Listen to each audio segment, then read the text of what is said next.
Hola, bienvenidos a la lección 2 del módulo 4, que va muy relacionada con la lección que veréis también en el vídeo siguiente. Son dos lecciones que abordan un problema fundamental en el ordenamiento laboral, en las condiciones de trabajo. Las condiciones de trabajo suelen ser frecuentemente muy incumplidas. Incluso suele haber problemas de fijación de las condiciones de trabajo. Visteis que la jornada, el salario había que pactarlos y muchas veces hay problemas sobre lo que quieren los trabajadores, lo que los empresarios ofrecen. Por eso la ley establece dos grandes bloques de mecanismos de tutela. Uno, el que pueden hacer los propios trabajadores, lo que se conoce como autotutela, que es lo que veremos en esta lección. Otro, los mecanismos externos, inspección de trabajo, tribunales laborales, que lo veréis en la lección siguiente. Si nos centramos en este, la autotutela se basa fundamentalmente en un derecho constitucional. Un derecho constitucional, en realidad dos derechos constitucionales que tenéis en el artículo 28, libertad sindical, derecho de huelga.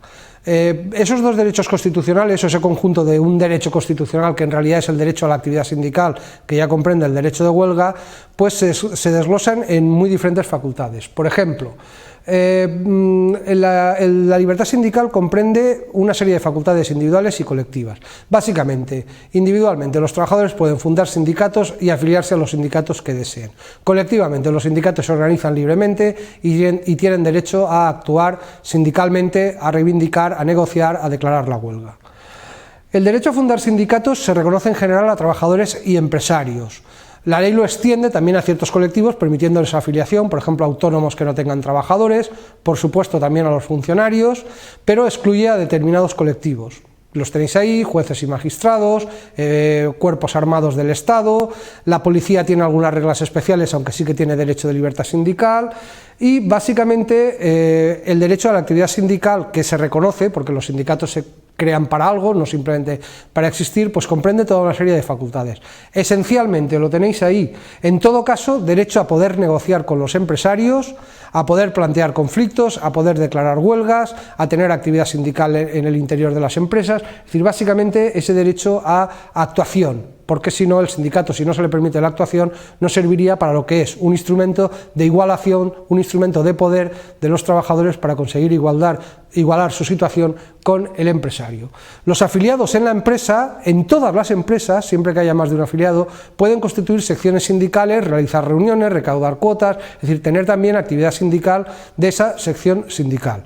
Si la empresa es más grande, puede ser que existan derechos adicionales. Por ejemplo, ahí veis que en las empresas de más de 250 trabajadores, los sindicatos, determinados sindicatos, los que tienen una cierta presencia en el comité de empresa, es decir, que representan algo de realmente en la empresa, pueden contar incluso con delegados sindicales. Son los portavoces oficiales de esa sección sindical de los trabajadores en la empresa frente a su empresario, y estos delegados sindicales pues tienen importantes derechos para defender a los trabajadores. En las empresas de menos de 250 trabajadores en España no existe el delegado sindical, pero como sí es posible crear secciones sindicales, estas pueden tener portavoces informales que de alguna manera serían los portavoces frente al empresario, pero que solo tendrían aquellos derechos que el empresario les quiera reconocer o que se puedan negociar.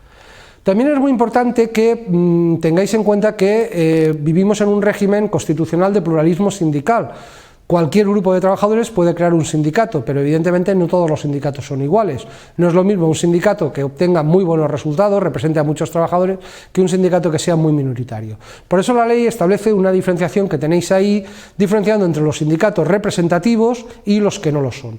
Sindicatos representativos reconoce básicamente tres niveles. Los más representativos a nivel estatal, han obtenido muy buenos resultados en las elecciones a nivel estatal, son dos en el Estado español: Comisiones Obreras y UGT Comisiones Obreras.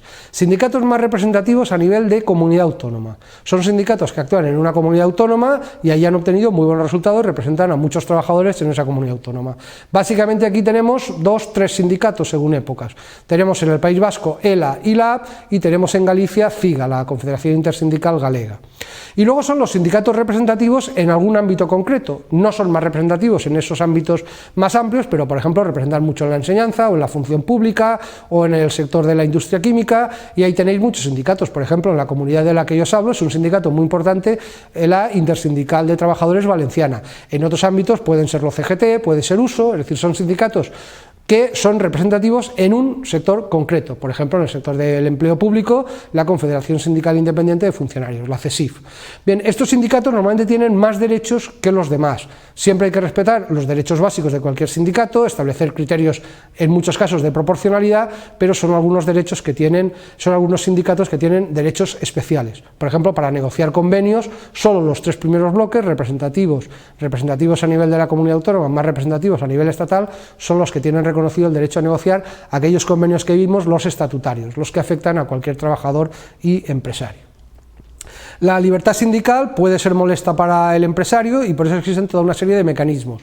Incluso puede ser molesta para el Estado y por eso la transparencia os recuerda que hay incluso mecanismos de tutela internacionales. Hay convenios de la Organización Internacional del Trabajo que protegen la libertad sindical y hay incluso un comité de libertad sindical al que las organizaciones sindicales pueden realizar quejas si un Estado incumple esa normativa. Y en el ámbito interno pues tenéis ahí toda una serie de mecanismos de tutela que los veremos también en el tema siguiente, porque en realidad son los mismos que para cualquier otro derecho laboral.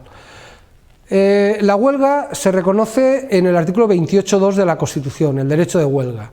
Tiene una característica muy especial en nuestro Estado y es que ha sido imposible ponerse de acuerdo a nivel parlamentario para una regulación de la huelga después de la Constitución.